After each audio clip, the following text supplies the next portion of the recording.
His body was so swollen it burst after death. His coffin leaked a foul-smelling liquid onto the stone floor, and legend says dogs came to lap it up. This was the final chapter of England's most infamous king. Once a golden-haired prince, athletic and adored. Henry VIII died a broken, bloated, and tormented man. His legs were riddled with ulcers. His body emitted such a stench that few could stand to be near him. And his mind, paranoid, violent, fractured. This is not just the death of a king. This is the painful and terrifying unraveling of a man who thought himself God's chosen ruler, but could not escape the very human decay of his own body and mind. He once dazzled Europe, tall, charismatic, and admired. But that began to change after a violent fall during a 1536 jousting match. Some believe that this head injury didn't just knock him unconscious.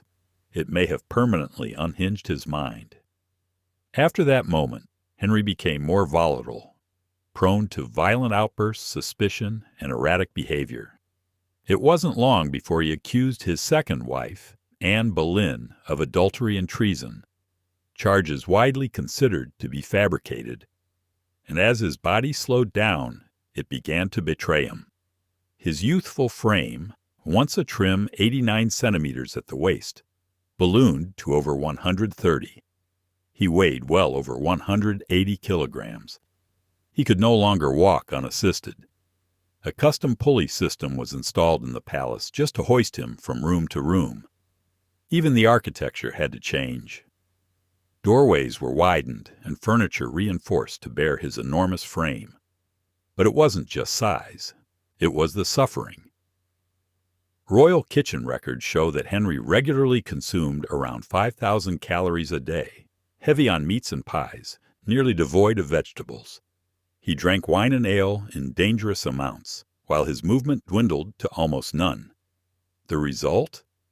A body collapsing under its own weight. His legs became so ulcerated, so infected, that the pain was constant and excruciating. His physicians, ignorant of modern science, tried brutal treatments, sealing the wounds with red-hot irons, applying poultices laced with arsenic and mercury, draining his blood with leeches, weakening him further. The stench from the rotting flesh became legendary. Some claimed they could smell the king before they even entered the same wing. As Henry's physical agony worsened, so did the torment within his mind. The once sharp and commanding monarch became consumed by paranoia and fear. He saw enemies in every shadow, close friends, trusted advisors, all were potential traitors. His court was ruled by terror, where a careless word or glance could lead to a death sentence. In a grim final act, just 9 days before his own death, Henry ordered the execution of Henry Howard, Earl of Surrey, a loyal noble falsely accused. His fear of being poisoned grew into a crippling obsession. Servants were forced to taste every dish before it reached his lips. Utensils were carefully examined, the entire royal kitchen subjected to ruthless scrutiny. Some historians believe these behaviors may have stemmed from worsening mental illness, possibly linked to repeated small strokes. In his last months, Henry's condition became almost unbearable. Gangrene consumed his legs, causing agonizing pain and an overwhelming, nauseating stench. The royal court was thick with whispered rumors and heavy perfumes, as courtiers desperately tried to mask the smell while enduring his presence. During the bitter winter of 1546 to 1547, the king's health plummeted. He suffered from repeated fevers, likely caused by widespread infections seeping into his body. Breathing grew labored, and bouts of delirium plagued his final days. Eyewitnesses recalled him murmuring the names of his deceased wives, especially Jane Seymour, the mother of his only legitimate son, and possibly Anne Boleyn, whose ghost was said to haunt him. Yet despite his grave condition, no one dared acknowledge the king's imminent death. English law deemed it treason to predict the monarch's demise, forcing courtiers and physicians alike to maintain a fragile pretense of hope. Finally, on the evening of January the 27th, 1547, Henry, aged 55, sensed his end was near. He allowed Archbishop Thomas Cranmer to come to his bedside. Unable to speak, he squeezed Cranmer's hand when asked if he died a Christian, his last conscious act. In the early hours of January the 28th, the mighty king breathed his final breath. But even death did not grant Henry dignity. His enormous size required a specially made coffin. The embalming process was crude, his internal organs removed, and the body packed with aromatic herbs. Yet, as the days passed before his state funeral, a grim horror unfolded. The coffin, poorly sealed, could not contain the gases and fluids building up inside. By night, foul liquids began to seep from the coffin onto the chapel floor, creating a scene of unimaginable horror. As Henry's coffin rested in the chapel, an appalling sight unfolded. Putrid fluids seeped from the coffin seams and were discovered by stray dogs who licked the foul substance from the floor. Chroniclers of the time recorded this profoundly humiliating end for a king who had built his reign on power, majesty, and divine right. The mighty Henry VIII, the monarch who defied the Pope, reshaped English religion, and sent 2 wives to the scaffold, ended as little more than a rotting corpse, violated by street animals. His funeral was held nearly 3 weeks later, on February 16, 1547. Despite the unbearable stench, the ceremony was performed with all the pomp befitting a powerful sovereign. He was laid to rest in St. George's Chapel at Windsor Castle, beside Jane Seymour, the only wife to bear him a male heir, Edward VI. Ironically, Edward, the prince whose birth had driven many of Henry's most controversial actions, reigned a mere 6 years before dying of illness at just 15. The throne then passed to Mary Tudor, daughter of Catherine of Aragon, who attempted to undo her father's Protestant reforms.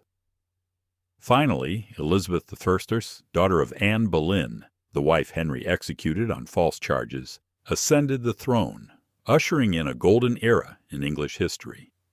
Henry's grotesque death serves as a stark reminder of the limits of power. The king who considered himself above the law, capable of redefining religion and deciding life and death with a word, ultimately fell victim to the frailty of his own body. English historian Alison Weir poignantly wrote, "It is one of history's great paradoxes that a man who began with such promise, strength, and beauty ended as a grotesque caricature of himself, tormented by pain and paranoia, feared yet rarely loved." His transformation from ideal Renaissance prince to obese, suffering tyrant remains a compelling study of how absolute power combined with chronic illness can utterly consume a person. While his political legacy, the break with Rome and the birth of the Anglican Church, continues to shape the world, his personal end reminds us of human fragility. The sharp contrast between the majestic portraits of Henry VIII and the painful reality of his final days reveals a profound lesson. The public image of power often masks the harsh truths of mortality. Thus ended one of history's most notorious monarchs, not with triumph or glory, but in agony, decay, and an unbearable stench. The man who altered the course of Western history died, as we all must, at the mercy of time and the inevitable decay of the flesh. Henry VIII's death was more than a historical event. It was a symbol of the fleeting nature of power. In his final years, as his body wasted away, so too did the myth of royal invincibility. The monarchy, once viewed as a divine institution beyond nature's laws, was forced to confront its own mortality. The ultimate irony, the king who shattered religious tradition to secure a male heir, left behind a fragile son who died young. His true legacy endured through his daughters, especially Elizabeth I. the daughter of the wife he had unjustly executed. Perhaps the greatest lesson in Henry VIII's death is this: no amount of earthly power can conquer the human body's limits.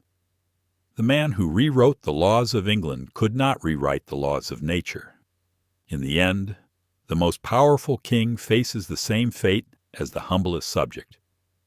Henry VIII's story is not just one of medical horror. It's a timeless moral tale about the limits of human power and the inevitability of decline. His once glorified body became a symbol of the fleeting glory of all worldly achievements.